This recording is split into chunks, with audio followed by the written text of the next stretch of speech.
Champion Training Center. Di pagi yang cerah ini kita akan memulai pelajaran mulai dari kelistrikan sepeda motor.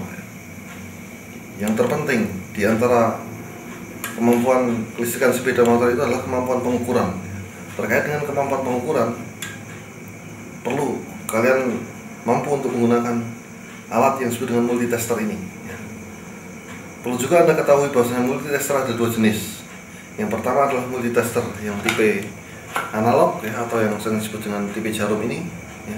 Yang kedua tipe multitester yang menggunakan digital. Tentunya Anda semua harus bisa menggunakan kedua-duanya. Sekarang saya akan mengajarkan mulai dari penggunaan multitester untuk yang sistem analog ini.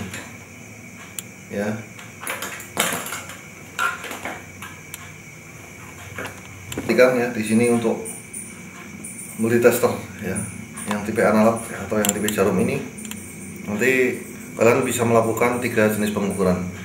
Di antara pengukuran yang pertama adalah pengukuran ampere, kemudian pengukuran voltase atau beda potensial. Yang berikutnya adalah pengukuran yang menggunakan tahanan. Jadi multitester disebut juga dengan avometer atau ampere, volt, dan ohm. Yang pertama kali akan kita ajarkan adalah cara pengukuran menggunakan multitester. Yang akan kita ukur yang pertama adalah beda potensial dulu atau voltase dulu. Karena kebetulan motor ini motor yang hidup, Supra ini, kita akan mengukur beda potensial aki dan sistem pengisiannya. Normal atau tidaknya bisa kita ukur dengan menggunakan baik multitester yang analog ini ataupun nanti yang digital. Sebelum penggunaan multitester, hendaknya kita mengenal bahwasanya multitester atau alat-alat ukur yang berkaitan dengan pengukuran-pengukuran ada atau perlu dilakukan yang namanya kalibrasi. Kalibrasi yang dilakukan pada multitester yang analog ini, untuk yang voltase dan ampere, perhatikan tempat kalibrasinya adalah yang bagian sini, tengah ini, terus hendaknya disesuaikan betul persis tepat di 0. Ini contohnya pengkalibrasian agar ini betul-betul tepat di posisi 0. Kalau seperti ini menyimpang, ini juga masih menyimpang. Yang paling tepat adalah tepat di posisi 0 seperti ini.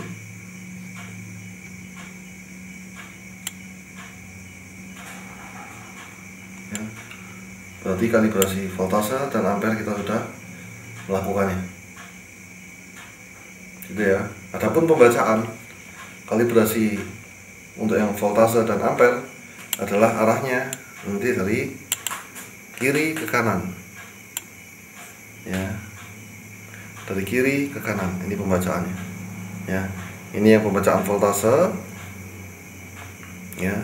Dan yang lainnya, yang bagian lain adalah pembacaan yang ampere. Namun di sini akan kita ajari cara pembacaan voltase dulu. Yang paling mudah kita akan melakukan dan mengecek pada sistem pengisian, diantaranya pengukuran aki dan proses pengisiannya. Sekarang mumpung kita ada objek training yang langsung setelah baru saja kita hidupkan mesinnya, langsung akan kita ukur dan praktekkan pada motor ini bagaimana sistem pengisiannya, apakah dia baik atau tidak dengan metode pengukuran voltase menggunakan voltase yang tipe analog atau tipe jarum ini. Langkah pertama sebelum kita mengukur kemampuan pengisian, hendaknya kita mengetahui berapa voltase kondisi aki. Sekarang yang pertama langkahnya adalah ukur kondisi aki dalam keadaan mesin belum hidup. Jadi kita baru mengukur akinya, dicek berapa voltasenya. Perhatikan, karena kita sudah melakukan kalibrasi, berarti kita siap melakukan pengukuran.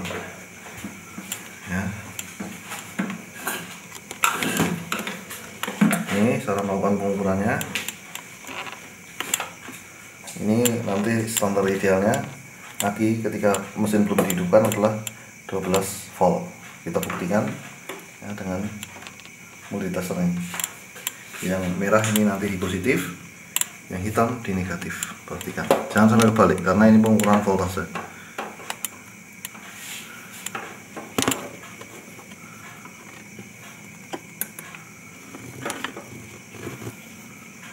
Oh ya, sebelumnya adalah voltase yang paling tinggi aki rata-rata 12 ya. Ada yang 24 kalau di paralel atau yang lebih dari itu. Kita menggunakan yang paling enggak yang terbesar atau yang mendekati ya, kita gunakan yang 50 aja. Ya, nanti pembacaannya ya yang di skala 50 tentunya ya. Jadi yang dari 0 ini menuju ke 50 ini. Itu nanti pembacaan yang dilakukan. Ya. Sekarang kita langsung ulangi lagi. Tadi ada sedikit kesalahan, jangan sampai kebalik. Yang negatif hitam, yang positif merah ya, seperti itu. Nah, sangat jelas sekali dan nampak pada pembacaan multitester. Perhatikan pembacaan multitester itu, perhatikan pembacaan multitester ya, sangat jelas sekali bahwasanya itu angka menunjukkan voltase 12 pada saat aki belum dilakukan pengisian ya. Karena kita sudah tahu bahwasanya kondisi aki dalam keadaan normal 12 volt, tentunya kita bisa berlanjut ke pengukuran berikutnya dalam keadaan mesin hidup ya. Standar daripada kondisi mesin hidup ya, pada sistem pengisian yang di aki ini nanti dia akan menunjukkan angka lebih dari 12 volt. Standar pengisian ketika motor dihidupkan ya, ketika kita mengukur akinya itu nanti standar pengisiannya lebih dari 12 volt, sehingga antara ada yang 13, 14 atau bahkan nanti 15. Yang lebih dari itu, lebih tinggi, nanti akan malah overcharge, tidak diperbolehkan ya. Namun perlu diketahui ketika kita mengukur kondisi normal aki kok kurang dari 12, itu tandanya aki tidak normal. Yang perlu Anda lakukan dalam keadaan seperti itu, langkah pertama, Anda mengisi aki sampai ke kondisi voltnya 12. Langkah kedua, kalau sudah tidak bisa diisi ya, berarti kondisinya aki sudah jelek. Berarti kalian harus menggantinya dengan aki yang baru, yang ketika diukur nanti standarnya 12 volt, baru kita bisa mengukur dalam kondisi hidup. Nah, sekarang karena ini kondisinya normal, kita bisa berlanjut ke tahap berikutnya, yaitu mengukur voltase sepeda motor ini dalam kondisi hidup. Sekarang motor akan saya langsung hidupkan dan kita akan ukur voltasenya berapa. Dalam kondisi pengukuran sepeda motor dalam keadaan sepeda motor hidup ya, akinya itu nanti akan menunjukkan ke angka lebih dari 12. Kalau saya gas tinggi lagi, dia akan menunjukkan angka lebih tinggi lagi ya. Tuh ya, antara 12-an lebih, itu berarti pengukuran atau standar pengisian di sini normal. Paham ya? Itu metode pengukuran ketika menggunakan voltase yang analog.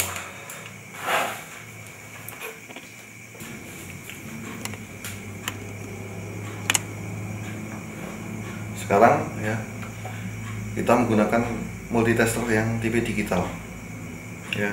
Kita langsung akan melihat nilainya di sini ya, nilai secara langsung ya.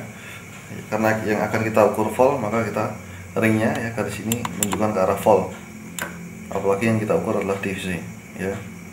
Kemudian yang berikutnya ya, ini mengarahkan ke, karena yang akan diukur aki dia harus lebih dari 12 volt.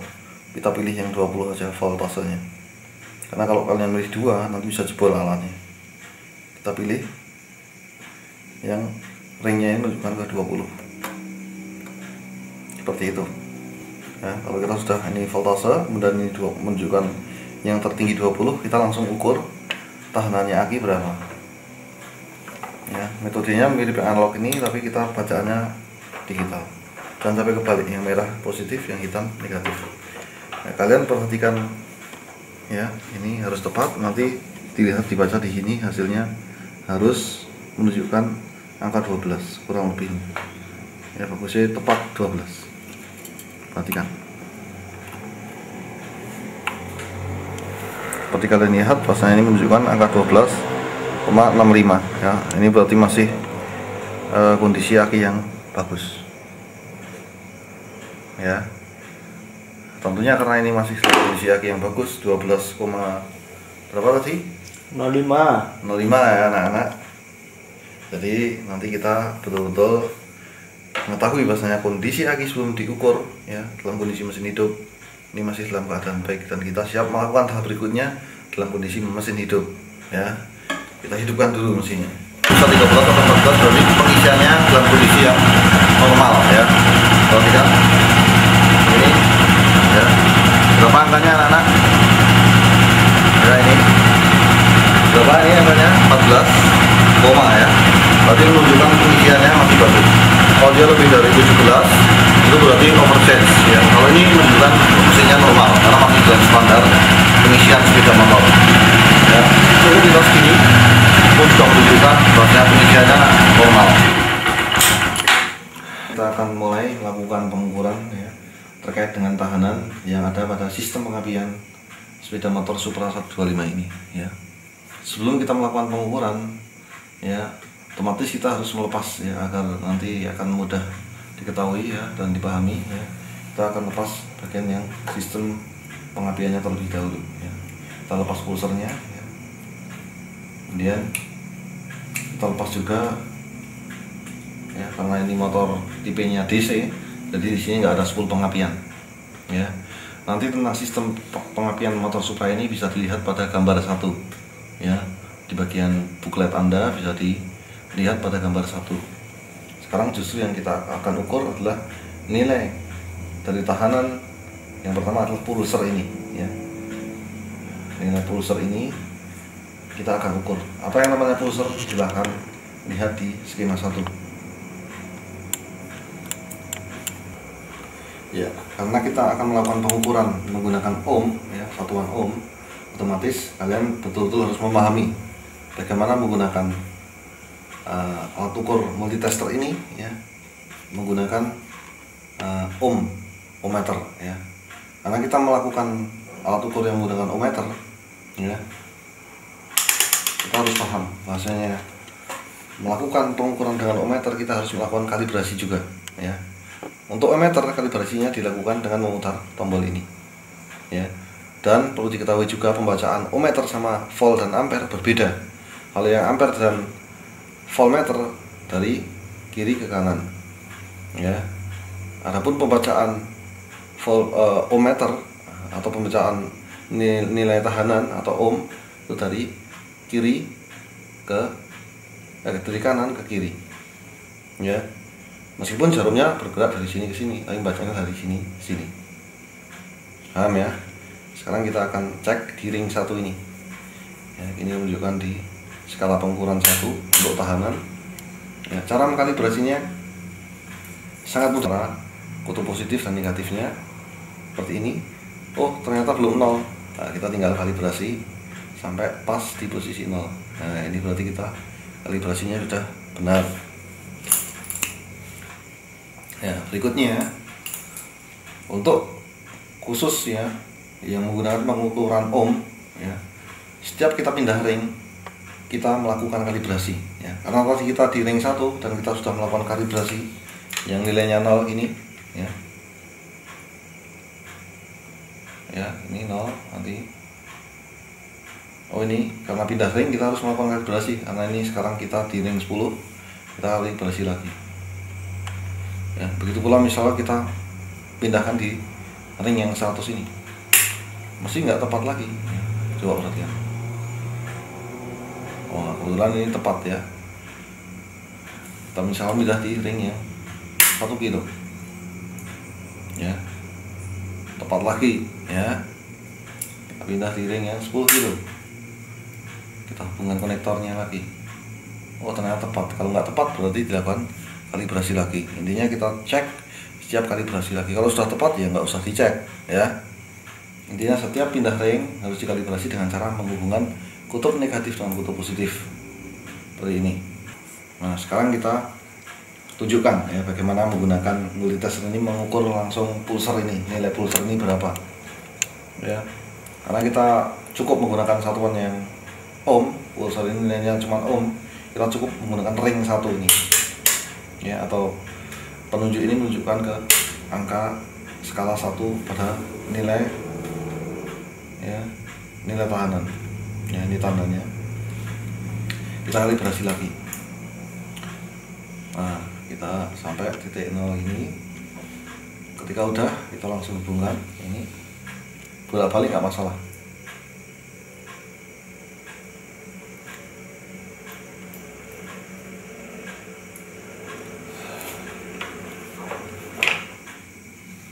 Ya. Ini dengan masa, masanya bebas. Kalau di motor nggak masalah. Kita langsung ukur dan baca. Ya, perhatikan cara pembacaannya.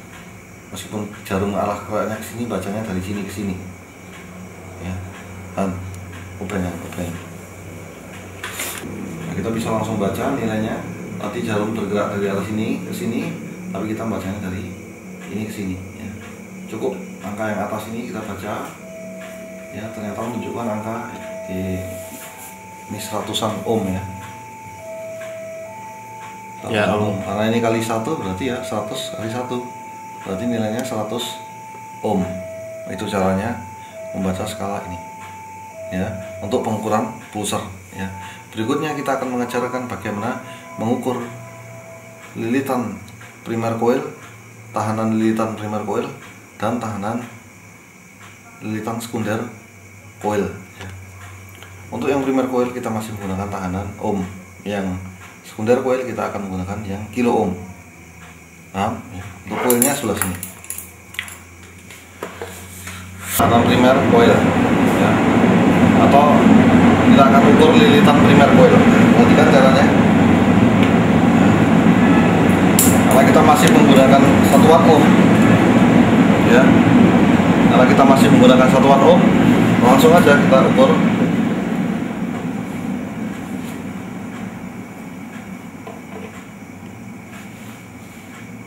Ya, ini bolak-balik nggak ada masalah. Ini dengan ini, ya dia akan standarnya kurang lebih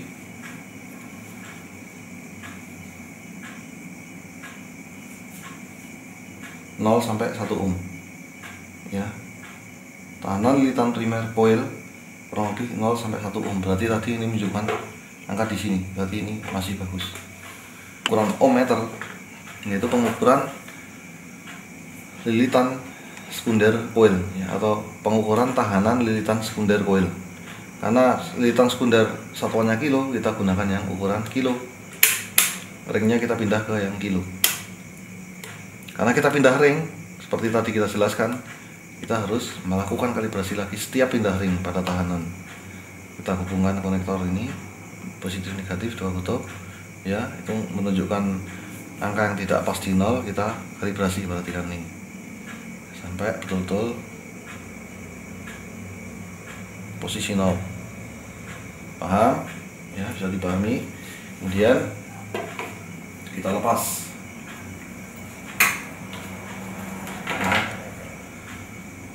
Kita lepas cop-copan busi, kita langsung ukur ya. Ukur tahanan ya.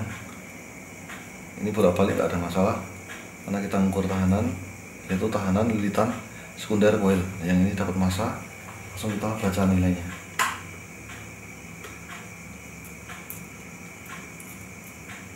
Oh ya, belum bergerak, berarti menunjukkan ini belum menyentuh ya, bagian yang kita ukur ya, bisa dibaca di skala. Oh ya, belum menyentuh. Kita langsung ambil cop-copannya langsung, karena cop-copannya kurang lebih tahanannya 2 ya, nanti bisa kita tambahkan. Ini kita copkan, enggak yang satu ke massa, langsung dibaca nilainya ya. Ternyata menunjukkan angka 10.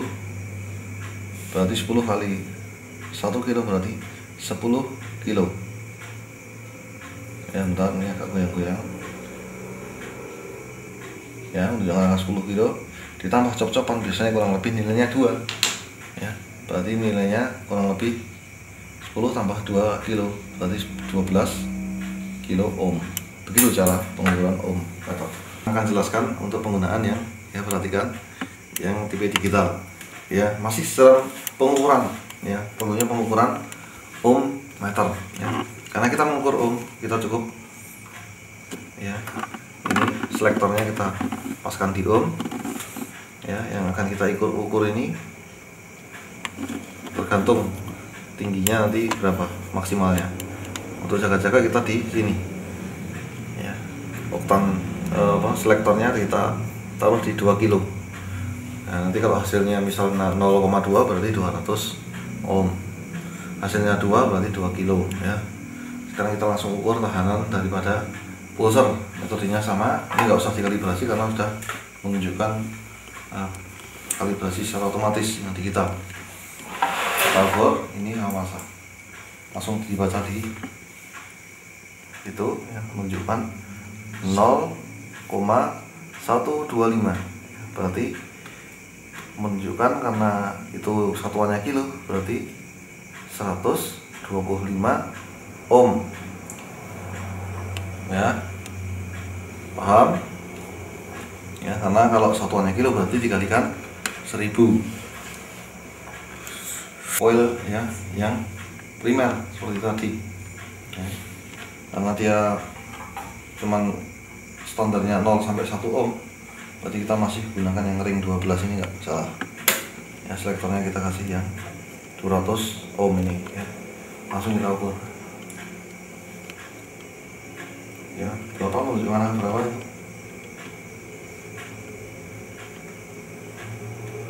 4,5 ohm ya. Berarti kalau menunjukkan 4,5 ohm berarti tetap masih ya, kurang lebihnya dia sebetulnya 1 ya, tapi kalau lebih sedikit nggak ada masalah ya, berarti masih dalam normal. Sekarang yang sekunder kita karena tinggi ya, tahanannya tinggi, kita gunakan yang maksimal 20 kilo, kita pindah. Nanti hasilnya misalnya 10 berarti 10 kilo ya, 12 berarti 12 kilo. Kita langsung baca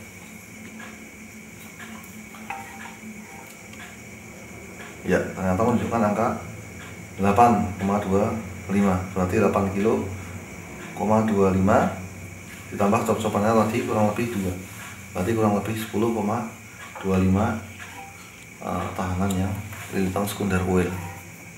Demikian cara pembacaan menggunakan alat multitester ini, baik digital maupun yang analog ya. Sekarang kita akan cari api yang dari coil ya, yang dari CDI menuju ke coil.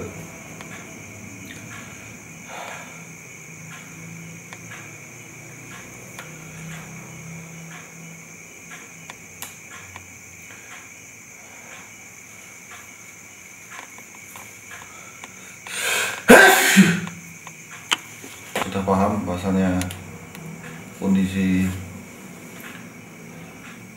pulser ya dan aki kondisi baik ya, dan sudah dimasukkan ke rangkaian CDI. Sekarang kita akan lihat api yang dari CDI ya, menuju ke coil ya.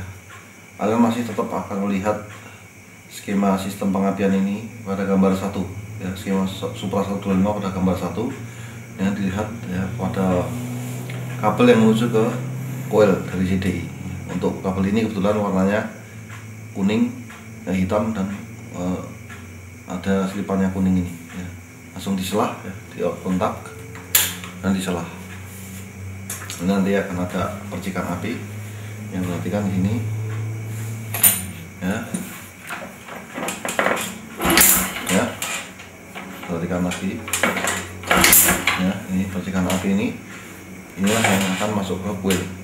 Nah, nanti dari coil kita cek ada percikan api juga berbusi ya.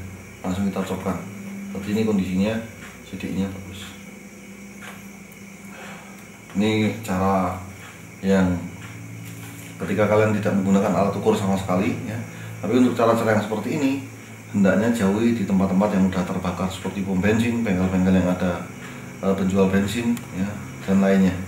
Sekarang kita langsung cek ya, yang dari coil menuju ke busi ini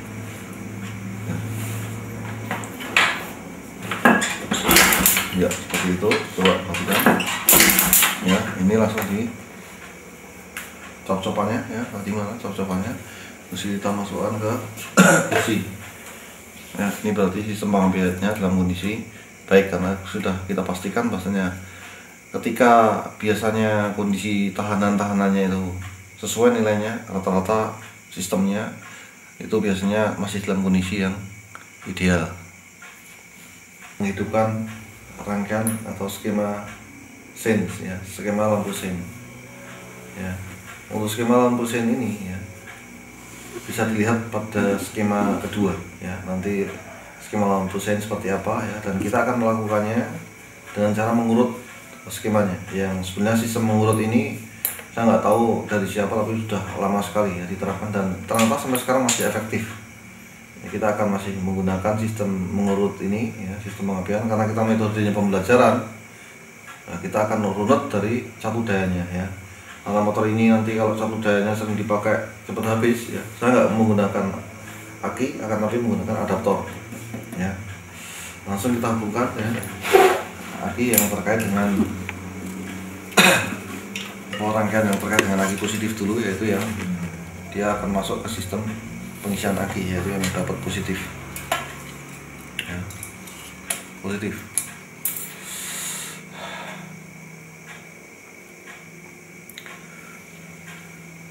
Kemudian negatif atau masanya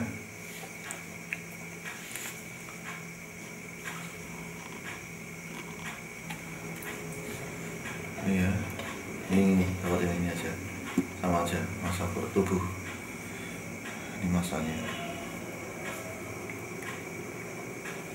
ya. Berarti kita akan memastikan dulu ya, ini juga ditaruh di masa, karena yang kita cari adalah arus ya. Masa di sini boleh ya, di sini juga boleh, kita taruh di yang termudah aja.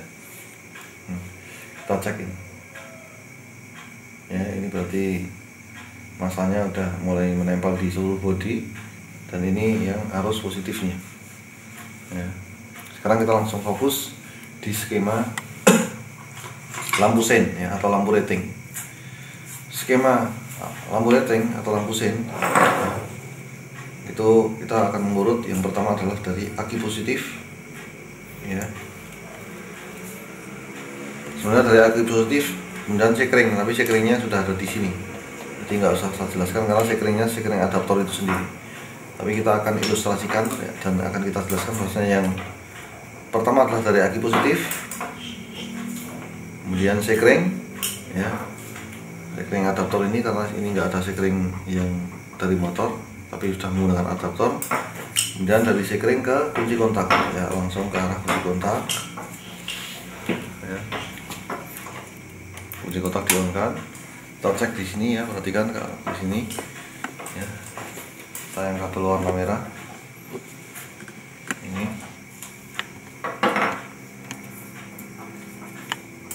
ya,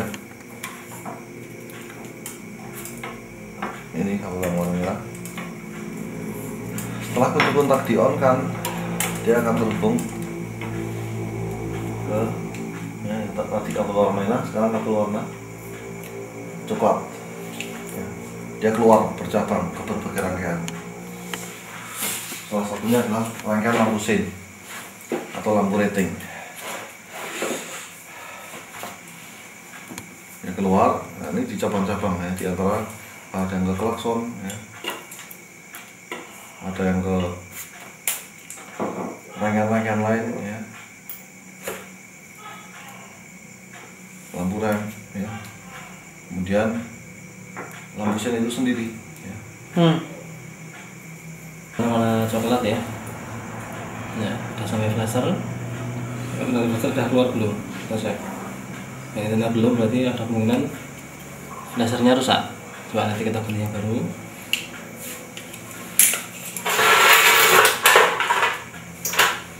Kita cek. Yang menuju flasher ada. Ya. Udah keluar ya, ini ada. Nah, ini udah berkedip-kedip. Jadi fungsi flasher itu untuk membuat lampu itu periodik. Nah, dari flasher sekarang sesuai skema langsung ke saklar. Kita cek di saklar dan sampai belum. Ya. Udah ada ya. Sekarang tinggal kita arahkan mana, apakah saklar kanan atau kiri. Nah, kita yang arahnya saklar kanan. Jadi sekarang dari saklar langsung ke lampu. Ini bisa kita pastikan warnanya. Ini coklat tua ya. Kita cek, kita runut kabel yang warna coklat tua. Kita cari satu persatu.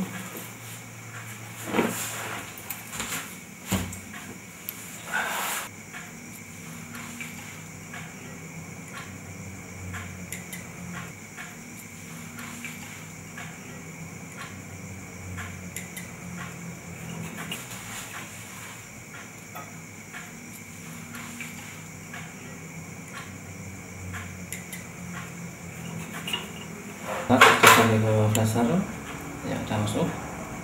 Ini adalah dia keluar, sudah membentuk nyala yang periodik atau kedip-kedip. Nah ini, jadi menunjukkan flashernya masih bagus. Nah, dari flasher sesuai skema yaitu dia menuju ke saklar sen ya. Kita cek yang sumber utama tadi warna coklat strip putih ya, kita cek. Oke, sudah sampai sini. Nah, sekarang ini tinggal kita arahkan saklarnya, apakah mau ke sen kanan atau kiri. Nah, kalau kita lihat sini, kita sen kanan dulu ya. Normalnya di tengah. Ini kita kanankan, kita cek. Ya, sudah keluar. Dari sana langsung menuju ke lampu. Nah, tapi kita cek dulu ini dia warnanya kabelnya coklat tua. Kita runut. Kalau nanti warnanya mungkin ada sambungan, itu bisa kita pastikan dari tadi lampunya yang periodik tadi, itu bisa kita cek.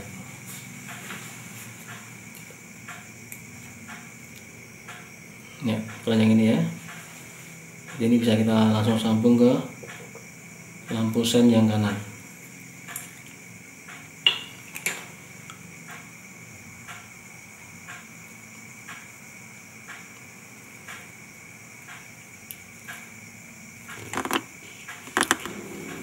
Dari saklar langsung ke lampu.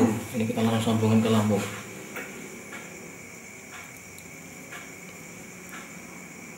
Ya, oke, udah nyala toh. Jadi satunya ketika satu ini dapat sumber arus, satunya dapat massa. Dia terhubung ke massa atau bodi mesin.